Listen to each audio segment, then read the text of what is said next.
So we're gonna do our Supermans with the upper body. So it's a extension. We're nice and flat, hands out in front. You can either put the hands straight out in front, which will make it a little more complicated, or put the hands here on bent elbows.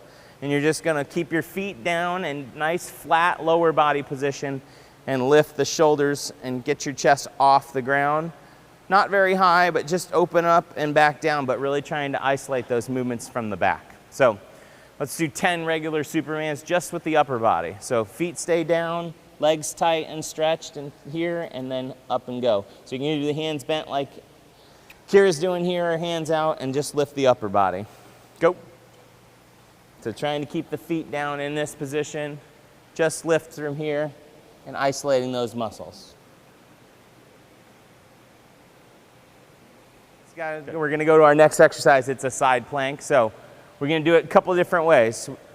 You can hear them called different things and terminology may vary. So come up with the name that you like or ones that you use. I would call them either a flag or a side plank.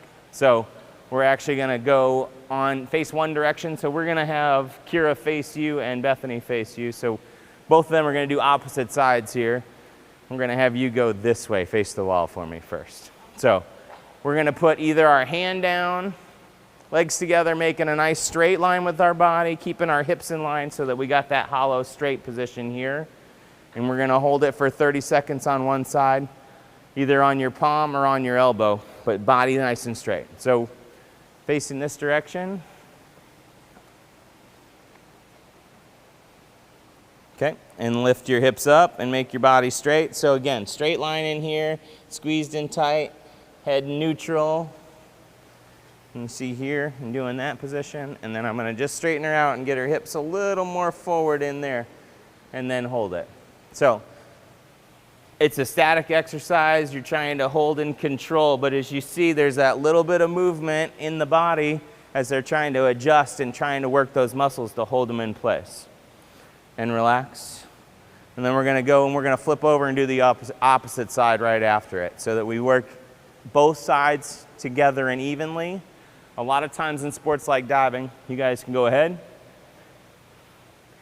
And so 30 seconds on the other side. A lot of times in sports like ours, where we do a lot of repetitive movement, doing one side of the body, it's really important in our conditioning that we actually make sure we do both sides and try to even things out. A lot of times what happens if you don't do that is you get some inequity in the muscle development, and so you get hips turned and body's not straight, and you want to make sure everything's as even as possible. A lot of times, like for example in the hurdle, and relax.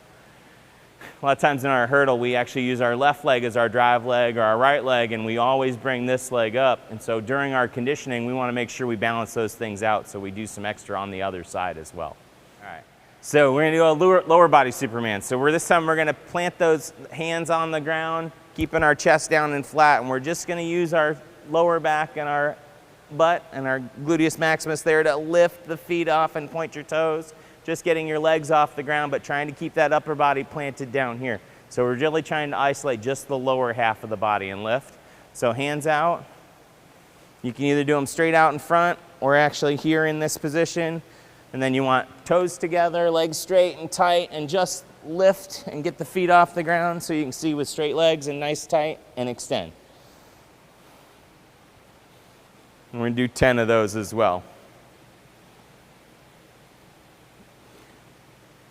So depending upon your athlete and their level of experience and their fitness level, you know, maybe 10's the right number, maybe it needs to be 2 sets, or maybe it needs to go a little bit more. So you can adjust that depending on which individual you're working with. Someone with more experience, maybe they're going to go through and do it a few more times. They're going to have more repetitions. Someone who's getting into it, good form is more important than the number of repetitions they do. If they do it in poor form, it's just going to end up being detrimental rather than being a help.